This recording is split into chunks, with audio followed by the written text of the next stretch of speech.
Partiamo o non partiamo? Questo è stato fino all'ultimo il nostro quesito per questa strana estate 2020. Eh sì, perché come tanti ci siamo trovati a combattere con, da una parte, la tanta voglia di tornare a viaggiare in lungo ed in largo dopo mesi di smart working e dall'altra il pensiero di quanto fosse poi effettivamente giusto quest'anno viaggiare. La decisione finale arrivò mediando le due amletiche questioni ed optammo per un viaggio contenuto, possibilmente il più lontano dalle folle, abbandonando l'idea, almeno per quest'anno, di continuare l'esplorazione del Nord Europa. Ma prima di svelarvi per intero l'itinerario, vi diciamo che la meta prescelta fu la Slovenia. Ma come arrivarci? Con 5 ore di autostrada? No, è così, che gusto ci sarebbe? Non sarebbe da noi. Arriviamoci allora attraversando tutte le Alpi. Ecco sì, questa ci parve subito la soluzione migliore. Finalmente potremo ammirare gran parte delle nostre meravigliose Alpi che ancora mai abbiamo visto prima.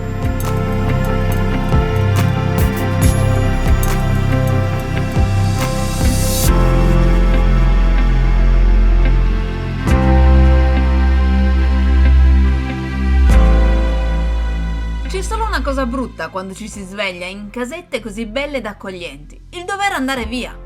Facciamo una signora colazione sfruttando marmellate, Nutella, miele, latte e caffè che trasportiamo nella ormai mitica sacca bianca stagna. Carichiamo la moto che ha passato la notte nel garage dell'abitazione, gentilmente messa a nostra disposizione dai proprietari, e ci prepariamo a partire. Facendo manovra per uscire dal garage, io continuo ad avvertire dolore al torace quando mi sforzo per girare lo sterzo a destra e mi faccio quindi aiutare da Faise. Probabilmente mi sono schiacciato qualche muscolo nella caduta di ieri che sotto sforzo provoca dolore. Salutiamo il bel lago di Bled e ci dirigiamo verso il lago di Boinj, sperando si dica così, un po' meno turistico e frequentato rispetto al lago di Bled, ma che è immerso in un più selvaggio contesto naturale, sempre all'interno del Parco Naturale del Triglav.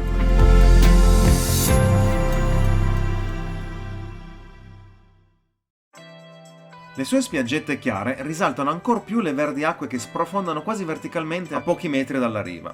Oltrepassato il lago, proseguiamo verso la cascata della Savica, che si può raggiungere in circa 20 minuti di camminata partendo dal parcheggio situato a fine strada.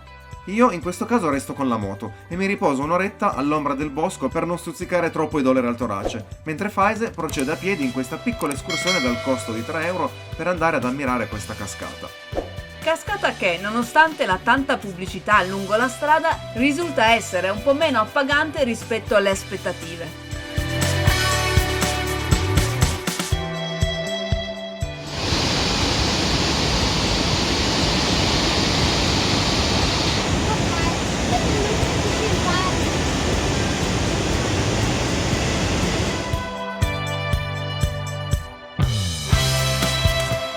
Nell'attesa che Faise ritorni al parcheggio, giusto per ammazzare il tempo, mi divoro la metà del mezzo chilo di dolce farcito con semi di papavero che avevamo acquistato in Austria. Faise, al suo ritorno, mi ritrova ingrassato di 3 kg. Ciao. Ciao. Com'era stare qui ad aspettare? Quanto è brutta la solitudine. Riprendiamo la marcia e ci dirigiamo verso Škofja Loka, attraversando bellissime verdi vallate ricche, qua e là, di tipici essiccatoi del foraggio che sono principalmente utilizzati nel nord della Slovenia, nel sud dell'Austria e in provincia di Bolzano e in Friuli, nelle valli a ridosso della Slovenia. Questa particolare struttura, dotata anche di tetto, è necessaria per permettere l'asciugatura del foraggio e di altri prodotti agricoli anche in queste regioni parecchio piovose, evitandone il contatto col terreno. E alcune strutture più complesse fungono anche da magazzino per l'attrezzatura agricola.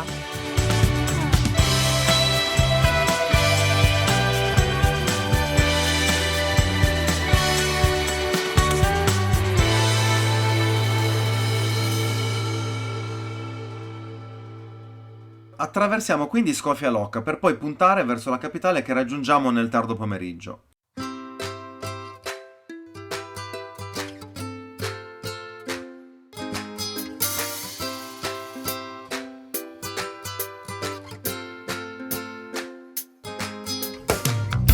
Lungo la strada attraversiamo anche un codice fiscale.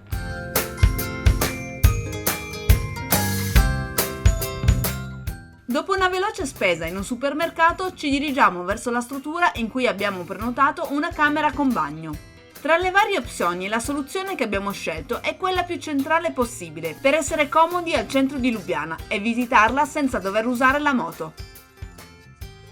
Nonostante quest'anno non avessimo prenotato nulla prima della partenza, stiamo trovando soluzioni per dormire praticamente ovunque, magari non proprio economicissime, però anche qua in capitale, a Lubiana, in Slovenia, abbiamo trovato una camera addirittura a 500 metri dal centro ed è in un ostello, col bagno privato, insomma, va benissimo. L'unica cosa assurda è che ci hanno dato le chiavi dell'ostello, l'ostello è vuoto e siamo padroni praticamente dell'intero ostello. Guardate un po'. Buongiorno. Buongiorno. Grazie a tutti. Ciao, ciao grande. Ciao. Com'è? Bene, bene. A posto. Eccolo. Facciamo silenzio qui. Degna di nota la scala a chiocciola, comodissima per il trasporto valigie. Comodissima scala. Buongiorno. La receptionist era andata via appena ci ha dato le chiavi. Ha detto: se avete bisogno, chiamatemi. Ciao. Scaricati i bagagli e rinvigoriti da una doccia calda, ci dirigiamo a piedi verso il centro che percorriamo costeggiando il fiume Ljubljanica.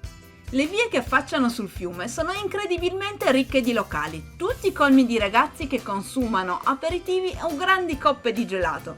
Non avranno mica già chiuso le cucine qui. Dobbiamo ancora cenare! Lubiana, oltre che centro politico e amministrativo della Slovenia, è anche una fervida città universitaria, popolata da innumerevoli giovani studenti che la sera riempiono le vie di locali del centro. Finalmente individuiamo una trattoria che propone piatti tipici sloveni. Ordiniamo un ottimo goulash ed un arrosto di vitello, accompagnato da strucli, gli struccoli, che sono fondamentalmente delle fette di strudel salato, in questo caso farcito con formaggio. A pancia più che piena, torniamo finalmente verso la nostra camera. Passata una notte rigenerante, ci alziamo e lasciamo la nostra camera di questo desertico ostello. Per cominciare, attraversiamo il mercato centrale e ci dirigiamo verso una delle più note pasticcerie della capitale.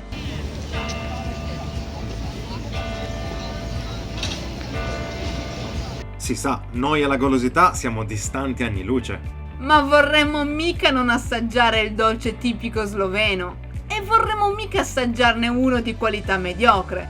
Che domande! Prendiamo posto ad uno dei tavolini interni della nota pasticceria Lolita, adiacente al triplo ponte a 3 arcate, progettato negli anni 30 da Josep Plečnik, che progettò anche altri 2 ponti di Lubiana e che lasciò la sua personale firma su svariati edifici.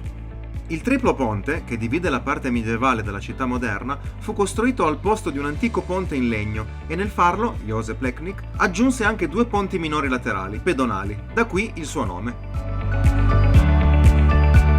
Divorata una fetta da mezzo chilo di gibanica, dolce tipico sloveno, riprendiamo la marcia e ci dirigiamo verso la funicolare che porta fino al castello di Lubiana, in cima ad un promontorio che affaccia sulla città, con circa 70 metri di dislivello. Il medievale castello di Lubiana, Ljubljanski grad, risale all'XI secolo, ma è stato in gran parte ricostruito nel XVI secolo in seguito al terremoto del 1511 ed è in ottimo stato di conservazione grazie anche al restauro del 1960. Un'audioguida di circa 1 ora e mezza ci aiuta nella visita. Audioguida che abbiamo integralmente registrato per voi. Buon ascolto! La proprietà della casata estinta venne conquistata da Re Boemo 8. Paura, eh? Terminata la visita del castello, torniamo in città ed approfittiamo del municipio aperto per visitare gli interni dello storico edificio risalente al XV secolo che lo ospita. È infatti libero l'accesso al piano terra, ove troviamo anche un'esposizione di arte moderna. Oh, guarda chi si vede!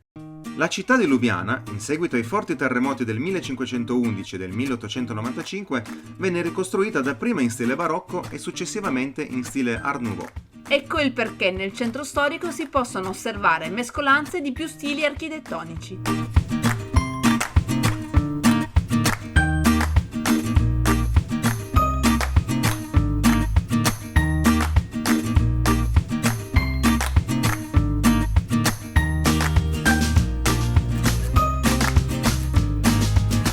simbolo della capitale è il drago. Ve ne sono anche 4 in bronzo sul Ponte dei Draghi, costruito in stile Art Nouveau tra il 1900 ed il 1901. La figura del drago risale ad antiche leggende e fin dal Medioevo è presente nello stemma della città.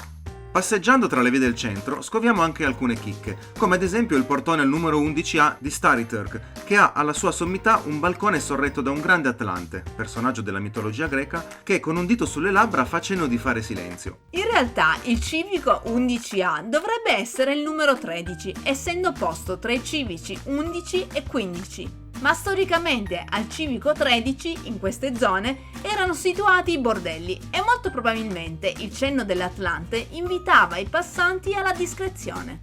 Beh, con tutto questo gran girare non possiamo tirarci indietro dal tornare alla pasticceria Lolita per una pausa merenda. Altra chicca è il centro culturale alternativo Metelkova Mesto, ex caserma occupata abusivamente negli anni 90, che ospita anche diversi locali e club musicali, oltre che alcuni festival durante l'anno.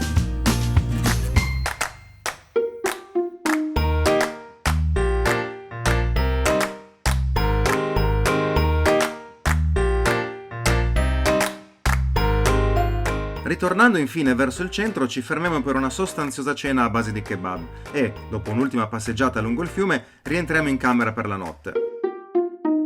Nel complesso abbiamo apprezzato Lubiana, che, nonostante le sue piccole dimensioni, risulta essere una città viva ed accogliente, sia per un turista occasionale che, immaginiamo, per chi ci abita. Domani lasceremo la capitale dirigendoci verso Postumia.